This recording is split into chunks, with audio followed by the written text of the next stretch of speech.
तो good evening students, इस video में मैं आपसे human values and environmental studies का जो को करिकुलर पेपर है पूरे उत्तर प्रदेश में एनईपी 2020 के अकॉर्डिंग, तो उसकी यूनिट नंबर 4 में आपसे डिस्कस करूंगा जो कि आपकी एनवायरमेंटल स्टडीज़ से रिलेटेड है। ठीक है व्यूअर्स, तो नमस्कार, मैं डॉक्टर पवन ओबराय आप सभी का स्वागत करता हूं अपने YouTube channel study with doctor Pawan Oberoi पर। तो आप सबसे पहले मेरा चैनल सब्सक्राइब कर लीजिएगा study with doctor Pawan Oberoi, और उसके बाद आप human values and environmental studies की प्लेलिस्ट देखिएगा जहां पर आपको काफ़ी सारे क्वेश्चंस जो हैं वो मिलेंगे, आपको एग्ज़ाम में हेल्प करेंगे। और वीडियो का लिंक आप अपने दोस्तों को भी शेयर कर दीजिएगा, पूरे उत्तर प्रदेश से कहीं के भी स्टूडेंट हों, ताकि उनको भी हेल्प हो जाए और वो भी जो है वीडियो देख लें। और सीसीएस यूनिवर्सिटी का एक पेपर जो 2022 में हुआ था, तो वो क्योंकि एक ही बार हुआ था, अब की बार सेकेंड टाइम होगा 2023 का, तो वो मैंने अपलोड कर रखा है, तो आप उसको भी देखिएगा। और एनवायरमेंटल स्टडीज़ की भी मैंने प्लेलिस्ट बना रखी है, तो आप उसको भी देखिएगा, क्योंकि ये पेपर सीसीएस यूनिवर्सिटी में कई सालों से चल रहा है। तो 8-10 पेपर इसमें सॉल्व है, हिंदी इंग्लिश दोनों मीडियम में, तो आप उसको भी देखिएगा, आपकी काफ़ी हेल्प होगी। ठीक है, चलिए, तो रिवीजन पर्पज से वीडियो बना रहा हूँ, क्वेश्चन और आंसर। ठीक है, क्वेश्चन और आंसर, ठीक है, ताकि जल्दी जल्दी रिवीजन हो जाए। तो पर्यावरण शिक्षा से विकास करते हैं, ठीक है, किसका? तो सचेतना, जागरूकता और व्यवहारिकता का, है ना। तो डी करेक्ट आंसर है, उपयुक्त सभी। पर्यावरण जागरूकता का शुद्ध ज्ञान होता है, तो वो शैक्षिक पर्यटन से होता है। पर्यावरण जागरूकता से विकास होता है, किसका? ज्ञानात्मक पक्ष का। पर्यावरण शिक्षा को पढ़ाना आरंभ करते हैं किससे? प्राथमिक स्तर से, है ना। जैसे हम एलकेजी से स्टार्टिंग, नर्सरी से स्टार्टिंग करते हैं, नर्सरी, एलकेजी, यूकेजी, तो ऐसी प्राथमिक स्तर से पर्यावरण शिक्षा को पढ़ाना शुरू किया जाता है। पर्यावरण शिक्षा का उद्देश्य होता है तो सैद्धांतिक विकास, क्रियात्मक विकास और भावनात्मक विकास, तीनों ही होते हैं। तो डी करेक्ट आंसर है, उपयुक्त सभी। अम्लीय वर्षा से प्रभावित होता है, तो जीव मंडल और जल मंडल और भवन एवं मूर्तियां सभी प्रभावित होते हैं, तो डी करेक्ट आंसर है, उपयुक्त सभी।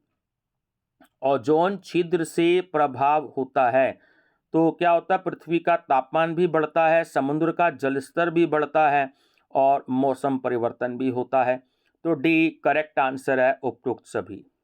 अम्लीय वर्षा का रूप होता है, देखिए, नम वर्षा और शुष्क वर्षा, है ना, तो दोनों ही, तो डी करेक्ट आंसर है, दोनों, है ना, सी दोनों ही।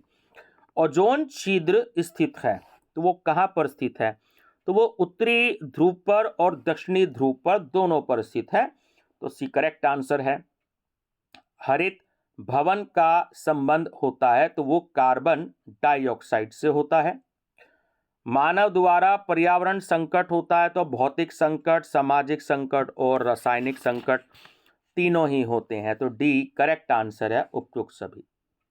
पर्यावरण विघटन का कारण होता है, क्या होता है? तो पर्यावरण प्रदूषण से भी होता है, पर्यावरण संकट से भी होता है और पर्यावरण प्रदूषण से भी होता है। ठीक है, तो जो है आपका इसमें सॉरी, एक ये मिसप्रिंट हो गया है, दोबारा रिपीट हो गया है, ये डी करेक्ट आंसर है, उपयुक्त सभी से। ठीक है, चलिए, पर्यावरण प्रदूषण का कारण होता है, ये जो पर्यावरण प्रदूषण आजकल तीनों कारणों से हो रहा है, कि जो मानवीय प्राकृतिक क्रिया है और प्राकृतिक क्रिया और भौगोलिक स्थिति, तीनों कारण है आजकल पर्यावरणीय प्रदूषण के, तो डी करेक्ट आंसर है, उपयुक्त सभी।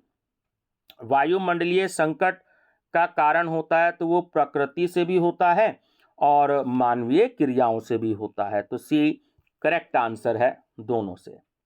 शिक्षा की पर अहम भूमिका होती है, तो वो होती है पर्यावरण प्रदूषण में। देखिए, जो ये यहाँ पर क्वेश्चन नंबर 12 में जो पर्यावरण प्रदूषण जो रिपीट हो गया ना सी नंबर पे, तो यहाँ पर सी नंबर पे एक्चुअली आना था पर्यावरण प्रकोप, ठीक है, तो वो रिपीट हो गया। ठीक है, चलिए, तो शिक्षा की अहम भूमिका होती है पर्यावरण प्रदूषण में। पर्यावरण संकट का कारण होता है, तो प्राकृतिक घटनाएं भी हो सकती हैं और मानवीय क्रियाएं भी हो सकती हैं। तो सी करेक्ट आंसर है दोनों। जल प्रदूषण होता है, जल प्रदूषण अम्लीय वर्षा से भी होता है, औद्योगिक अपशिष्ट से भी होता है और विजातीय घुलनशील पदार्थों से भी होता है। तो डी करेक्ट आंसर है उपयुक्त सभी से। वायु प्रदूषक है, तो वायु प्रदूषक कार्बन पदार्थ, सल्फर पदार्थ और धूल प्रदूषण तीनों ही होते हैं। तो डी करेक्ट आंसर है उपयुक्त सभी। जल प्रदूषण का स्रोत है, तो जल प्रदूषण का स्रोत प्राकृतिक स्रोत भी हो सकता है और मानवीय क्रियाएं भी हो सकती हैं। तो सी करेक्ट आंसर है दोनों। वायु प्रदूषण नियंत्रण अधिनियम कब बना? तो वो बना सन 1981 में।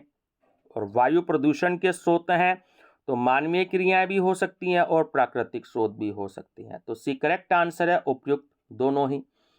पर्यावरण के प्रदूषक हैं, तो संचित पदार्थ, गैस, कार्बन और अपशिष्ट पदार्थ तीनों ही हो सकते हैं।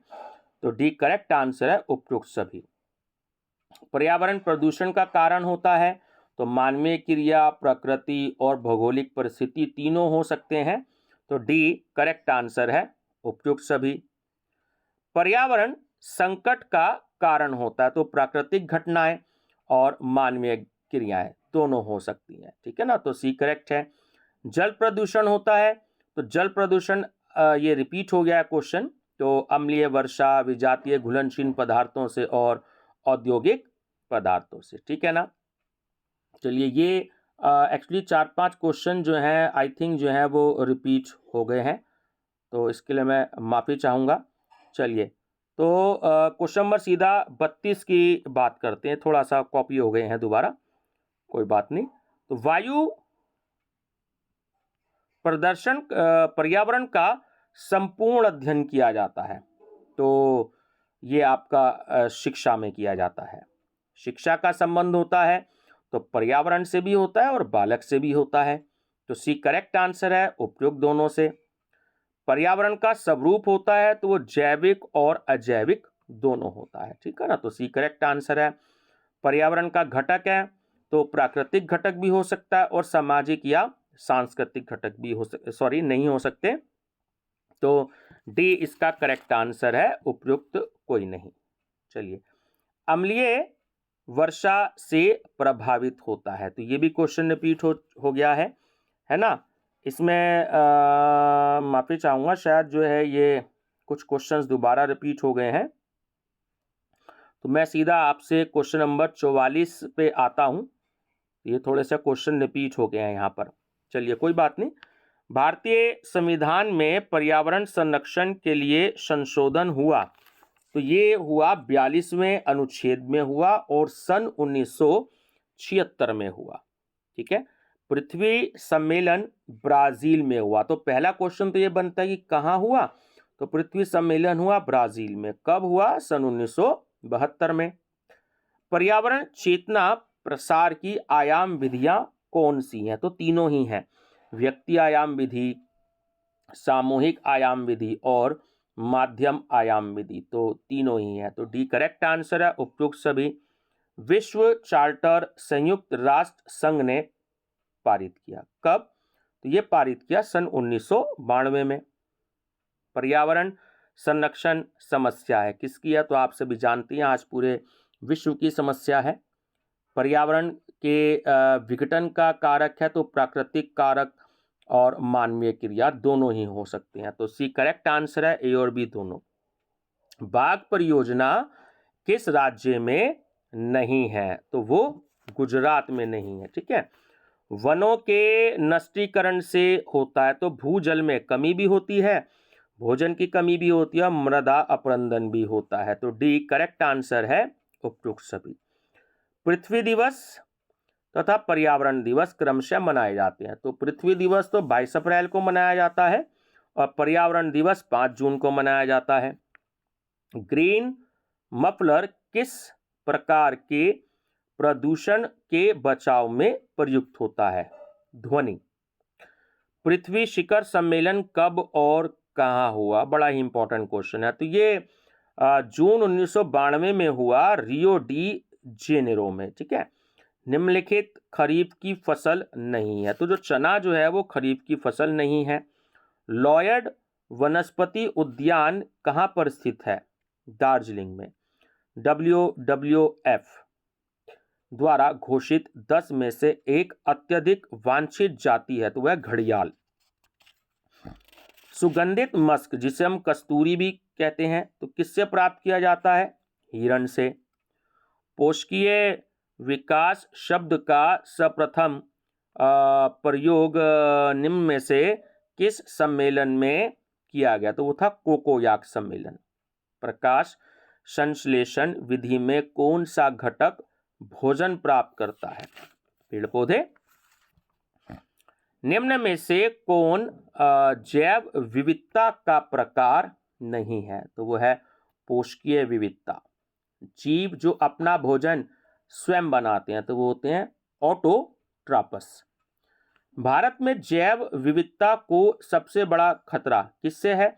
तो प्राकृतिक आवास स्थान में कमी भी है, जंगलों में आग भी है और भूस्खलन भी है। तो डी करेक्ट आंसर है उपयुक्त सभी। स्टेपीज घास के मैदान कहाँ पाए जाते हैं? रूस में। जेट्रोफा का तेल निम्न में से किसके लिए उपयोगी है? विद्युत पैदा करने के लिए।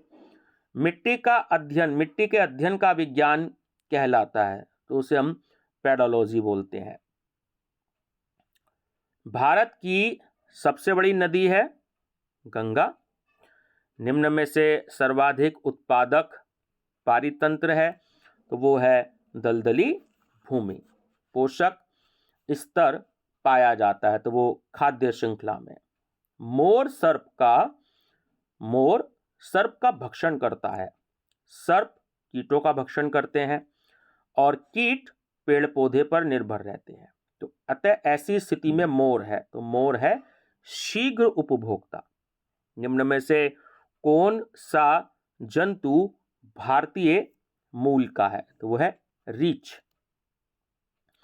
संख्यात्मक दृष्टि से सर्वाधिक राष्ट्रीय उद्यान किस राज्य में है? मध्य प्रदेश में। भारत में घड़ियाल परियोजना प्रारंभ की गई सन 1975 में।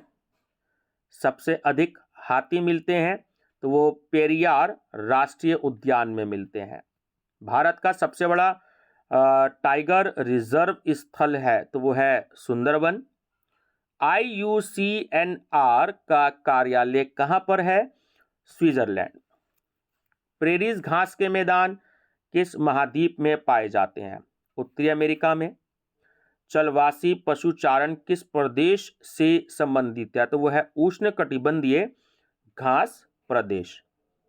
वन संरक्षण अधिनियम का उत्तरदायित्व किस कार्य से संबंधित नहीं है? तो वो है वनों का विस्तार रोकना। उष्णकटिबंधीय घास के मैदान किस नाम से जाने जाते हैं? सवाना। कौन सा फल भूमध्य सागरीय फल या उत्पाद नहीं है? आम। कौन सा प्रदेश सघन वनस्पति रखता है? तो वो है भूमध्य प्रदेश। मानसून वनों में कौन सा वृक्ष पाया जाता है? लार्च। EPA पर्यावरण सुरक्षा एजेंसी कहां पर सक्रिय भूमिका अदा कर रही है? तो वो है USA, United state of America. Green house gas नहीं है हाइड्रोजन। पर्यावरण संतुलन तथा सुरक्षा संबंधी संकल्पना कहलाती है, तो वह पोषणीय विकास। पर्यावरण वाहिनी योजना का मुख्य उद्देश्य क्या है? तो वह पर्यावरण एवं उसके संरक्षण की भावना जन सामान्य तक पहुंचाना। ओजोन परत की सुरक्षा के लिए ओजोन दिवस कब मनाया जाता है? 16 सितंबर को। जैव विज्ञानी 5 जून के रूप में मनाते हैं, तो वो होता है विश्व पर्यावरण दिवस। मानव पर्यावरण कॉन्फ्रेंस का आयोजन सन 1972 में कहाँ किया गया था? स्टॉकहोम में। जून 1992 में ब्राजील में हुए अंतर्राष्ट्रीय सम्मेलन का नाम है, तो वो है पर्यावरण एवं विकास पर संयुक्त राष्ट्र सम्मेलन। भारत का वन्य जीव संस्थान कार्यरत है, कहां पर है? देहरादून में। भारत में राष्ट्रीय पारिस्थितिकी बोर्ड की स्थापना हुई थी तो वो हुई थी सन 1984 में। जल संरक्षण का मुख्य उद्देश्य है तो वह वाष्पीकरण गति को निम्नतम करना।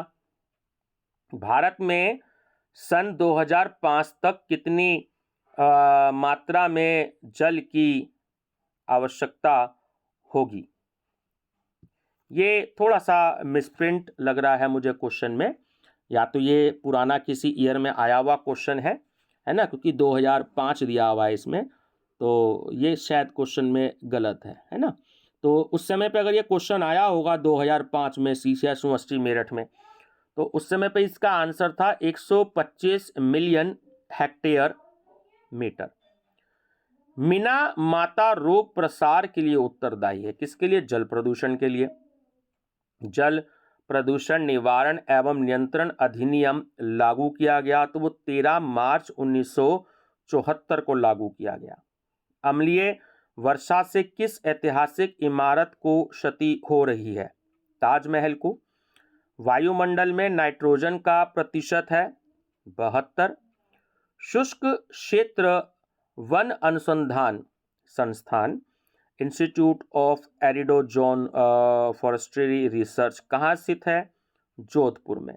भूमंडलीय तापन पर क्योटो प्रोटोकॉल के पारित होने का वर्ष वो है 1997। नर्मदा बचाओ आंदोलन के या की प्रणेता हैं तो कई बार ये क्वेश्चन आया है मेधा पाटनर, ये शायद मेधा पाटेकर हैं। उड़ीसा का भयानक चक्रवात आया था 2013 में। भारत में पर्यावरण पहरेदार है तो वो है नीरी। भारत की राष्ट्रीय नदी है गंगा। भारत में बाढ़ का प्रमुख कारण है तो वो है वन विनाश। मिनी माता दुर्घटना का कारण है तो वो है पारा विषायन। ठीक है व्यूवर्स, तो वीडियो एक्चुअली ज़्यादा बड़ी हो जाएगी, तो इससे जो आगे के क्वेश्चंस हैं वो मैं आपसे अगली वीडियो में डिस्कस करूंगा, है ना। एनवायरमेंटल स्टडीज़ की प्लेलिस्ट जरूर आप देख लीजिएगा, क्योंकि सीसीएस यूनिवर्सिटी में वो आए हुए क्वेश्चंस हैं उसमें काफ़ी सारे। बने रहिएगा मेरे चैनल पर study with doctor Pawan Oberoi पर। Thank you.